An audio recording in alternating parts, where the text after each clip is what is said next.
যার জন্য এটা সমুদ্রে যে বলে সেটা বাড়িয়ে দিলে কোস্টাল লাইনগুলো কিন্তু আমাদের বিপন্ন হয়ে যেতে পারে, বিমোচিত হয়ে যেতে পারে। তবুও আমরা সমুদ্রে যে প্রাণীদের চলন তার আরো একটা আমরা জানি যে এখানে ওশেন কারেন্টস তৈরি হয়।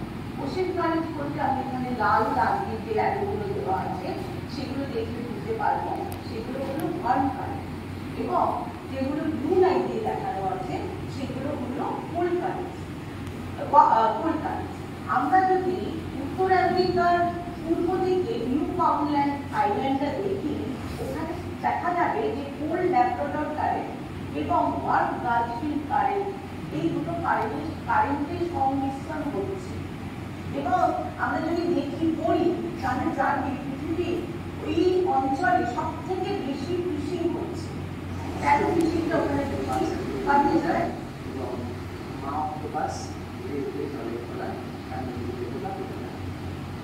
এই যে একটা বিরাট কেস অফ অ্যালট্রুইজম,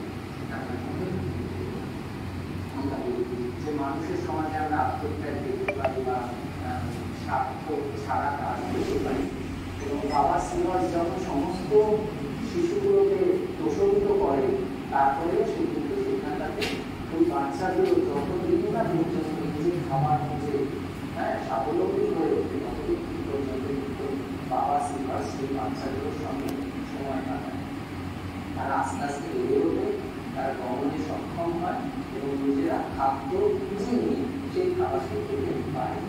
এই পর্যন্ত বাবা সিলভাস তাদেরকে দেখাশোনা করে। বাবার কথা তো আমরা শুনলাম, মায়ের কথাও আছে যে সমুদ্র সমাজে আমরা বিয়ে করি, মারা এরকমভাবে আত্মবলিদান দেয়।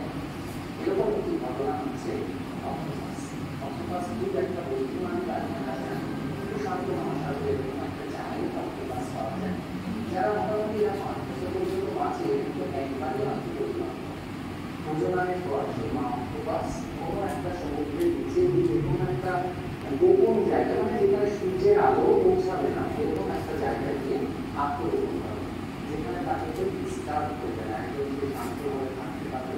তার কারণ হচ্ছে ওই জিনিসগুলো সময় নেয়, বেশ কিছুদিন সময় লাগে যেগুলো আস্তে আস্তে তৈরি করবে, এবং এই জিনিসগুলো যখন তৈরি হয়ে যায় তখন সেটা এরকম আঙুলের ছোটার মতো ঝুলতে থাকে।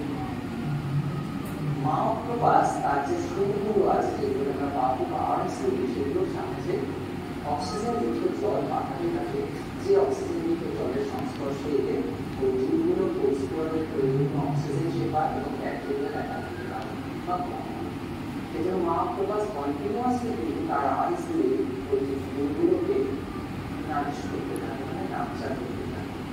যথাসময়ে ওই জীবগুলো ফুটে পরিণত হয় এবং একটা সময় একটা একটা করে সন্তান থেকে বেরিয়ে আসে। কিন্তু মা অক্টোপাস তো এই সময় কোথাও যায় এমনি ছেড়ে, সুতরাং কোনো খাবার সে জোগাড় করতে পারেনি, কোনো রকম আমরা এর বিষের কথা জানি, কিন্তু শুধু বিষ নয়, এই প্রাণীটি দেখতে যেমন সুন্দর, এর গা থেকে আলো বেরোয়। সমুদ্রের তাপমাত্রা যখন পরিবর্তিত হয়, অর্থাৎ ঠান্ডা থেকে গরম হয়, তারা তখন ঠান্ডার খোঁজে গরম জায়গা থেকে ঠান্ডা জায়গায় চলে যায়, এবং সেখানে যে প্রেডেটরগুলো থাকে যারা তাদের খেয়ে ফেলতে পারে, সেই প্রেডেটরের হাত থেকে বাঁচার জন্য তারা পরিযান করে। সঙ্গে সঙ্গে তাদের বৃদ্ধি এবং প্রজননের জন্য এই পরিযান করে। এরপর আমরা দেখব সমুদ্রের বিস্ময়কর প্রাণী ব্লু হোয়েল। এত বড় প্রাণী, 3টে বাসকে একত্রিত করলে যতটা লম্বা হয় ততটা লম্বা একটি প্রাণী, 40টা হাতির মতো তার দেখে ওজন। সে প্রায় 8000 কিলোমিটার রাস্তা অতিক্রম করে আর্কটিক সমুদ্রের দিকে যায়। তার প্রধান খাদ্য হচ্ছে